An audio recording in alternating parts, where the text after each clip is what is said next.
So we've talked about trees and we've defined them and we've given examples. This is an example of a tree.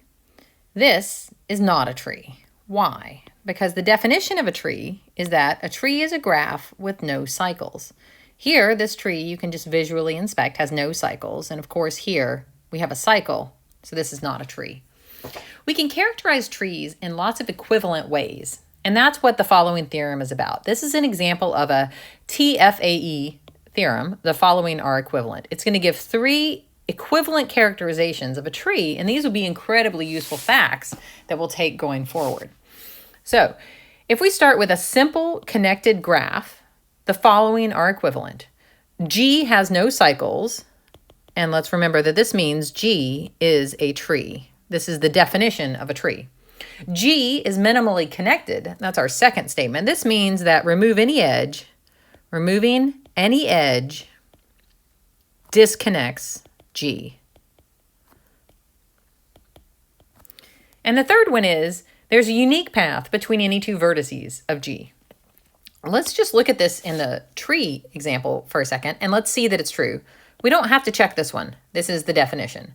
Let's see that a tree is minimally connected. If I take any of these edges whatsoever, if I cut them, then the graph is no longer connected, right? We can see that now what I'm doing is pruning the tree, and no matter which way I do it, the graph's not connected. Let's look over here at the not a tree. If I cut this edge, or even better, if I cut this edge, I still have a connected tree.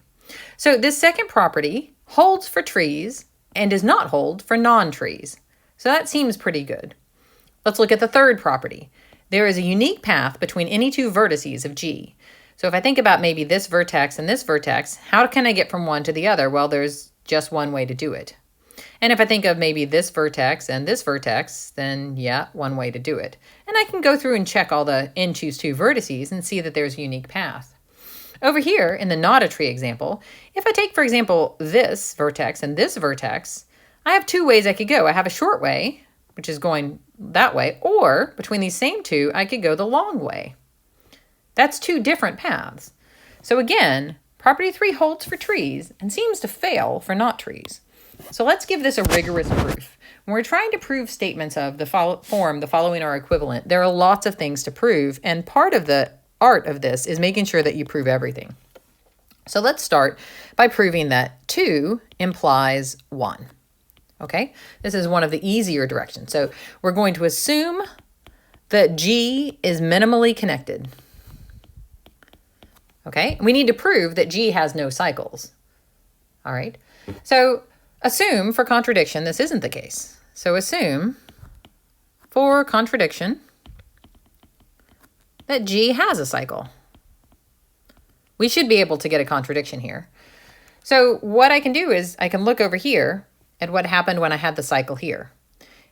Remember, I broke that edge and my graph was still connected. That's actually our proof.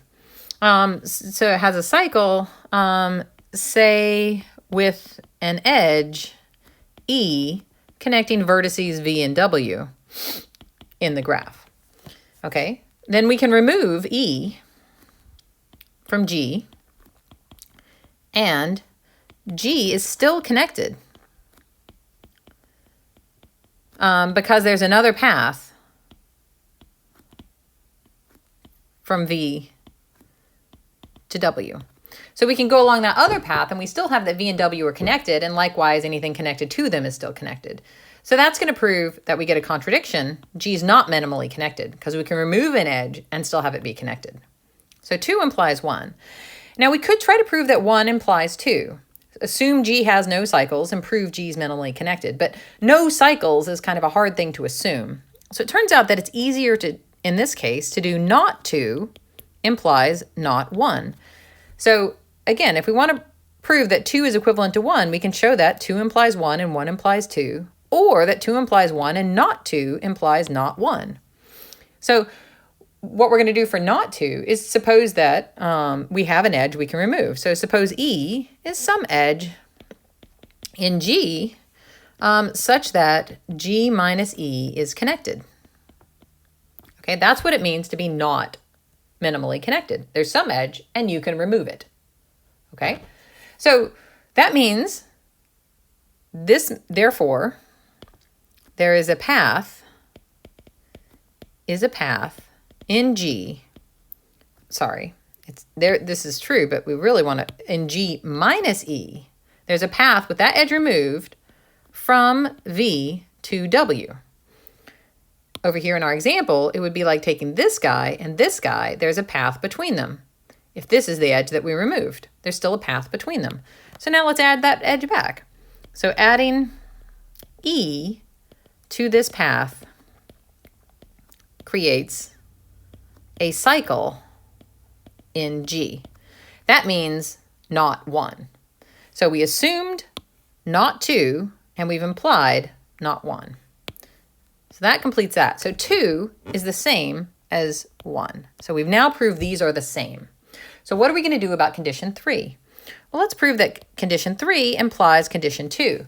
We've actually kind of talked about this almost. So a unique path implies that remove an edge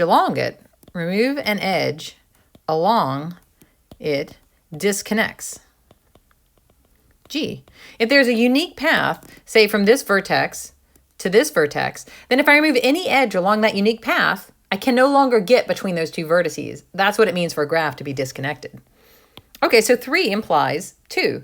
Now, again, we could prove that 2 implies 3, but what's actually easier, again, is to go with the nots. Not 3 implies, instead of not 2, since 1 and 2 are equivalent, we can prove that not 3 implies not 1. Okay, so what is not 3? That means distinct paths. So 2 distinct paths